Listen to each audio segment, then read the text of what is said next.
Hello everyone, and welcome back to the channel. Today, we're diving into a fascinating topic that shapes our lives every single day: money. But have you ever wondered where money comes from, or how it evolved over thousands of years? In this video, we'll take a journey through the history of money, from the earliest barter systems to coins, paper money, credit, and the rise of digital currencies like Bitcoin. So grab a coffee, sit back, and let's explore the incredible story of money. Let's go back in time. Way back. Before money existed, humans relied on a system called barter. Barter is simple. You exchange what you have for what you need. If you have extra grain and need meat, you find someone who has meat and wants grain. But this system has major limitations. What if the person with the meat doesn't want your grain? Or what if you want shoes, but the shoemaker doesn't want your grain either? This is called the double coincidence of wants. Both parties need to want what the other offers at the same time. To solve this, ancient civilizations began using commodity money, items that had intrinsic value. Examples include cowrie shells, salt, cattle, barley, and even giant stone discs like the rye stones of Yap Island. These items were valued because they were durable, rare, portable, and widely accepted. In Mesopotamia, around 3000 BCE, people used silver and barley as units of account. In Africa, cowrie shells became a universal medium of exchange, especially in West Africa. In parts of Europe, salt was so valuable, it was used to pay Roman soldiers, the root of the word salary. These early forms of money helped human societies transition from small, local exchanges to larger networks of trade.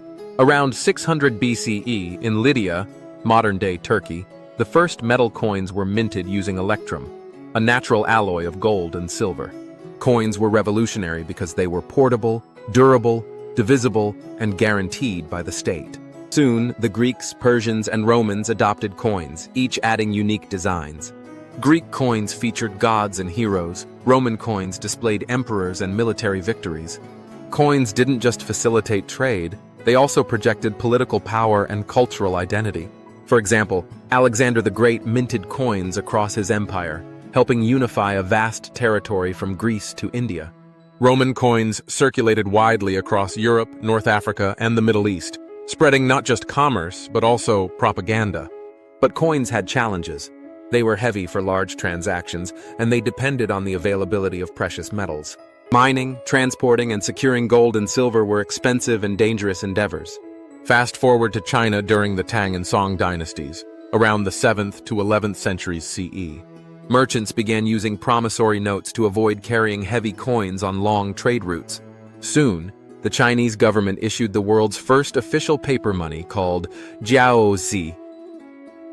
This innovation spread slowly to the Middle East and Europe via the Silk Road. By the 13th century, explorers like Marco Polo marveled at China's use of paper currency. In medieval Europe, Italian merchants used bills of exchange, written orders to pay a sum of money at a future date, redeemable at distant locations. This reduced the need to carry coins across risky trade routes. As banks emerged, banknotes became common. Instead of using gold or silver directly, people trusted paper that promised value, backed by reputable banks. The rise of banks transformed global commerce.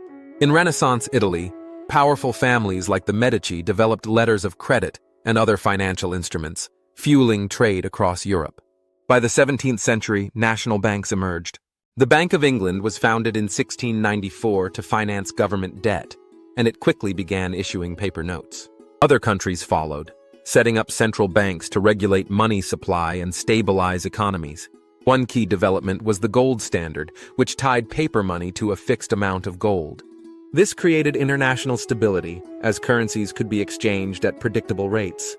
But banking also introduced new risks.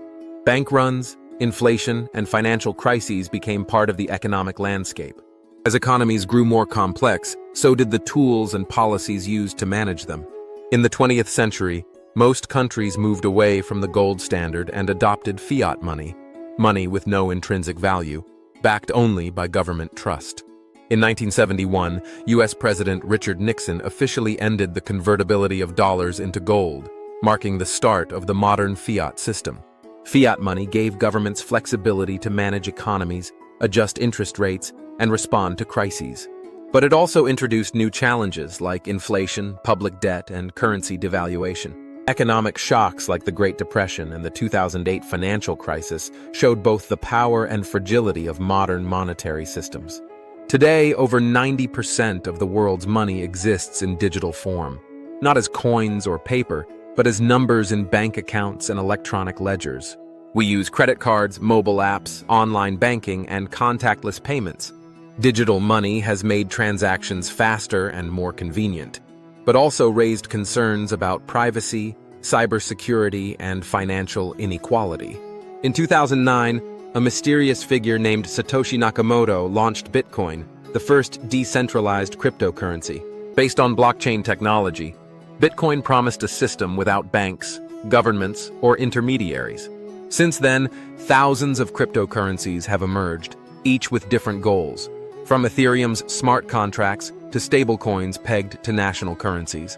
Central banks are also exploring CBDCs, central bank digital currencies, which could reshape global finance. Money is not just an economic tool. It's deeply tied to culture, psychology, and human behavior. Anthropologists like David Graeber argue that money originated not from barter, but from systems of credit and debt embedded in human relationships. In many societies, money has symbolic power. It represents status, trust, or even morality. Studies show that people's relationship with money affects their emotions, health, and decision-making. We fear losing money more than we enjoy gaining it. We use money to signal identity, build relationships, or seek security. Religions have also shaped attitudes toward money. In Christianity, money is often seen with suspicion. The love of money is the root of all evil. In Islam, charging interest or riba is prohibited, leading to the development of Islamic finance. In Confucian traditions, money is linked to harmony and social order. Understanding the cultural meaning of money helps explain why financial systems look so different around the world. While money has driven progress, it has also contributed to inequality. Today, a small percentage of people control a large share of global wealth. Historically, money enabled the rise of empires, but also the exploitation of labor, colonization, and slavery. The Atlantic slave trade, for example, was deeply connected to global finance. In modern times, debates around universal basic income, wealth taxes, and financial inclusion reflect growing concerns about fairness in the monetary system. Technology has the potential to close some gaps, like providing mobile banking to unbanked populations, but it can also deepen divides if access is unequal.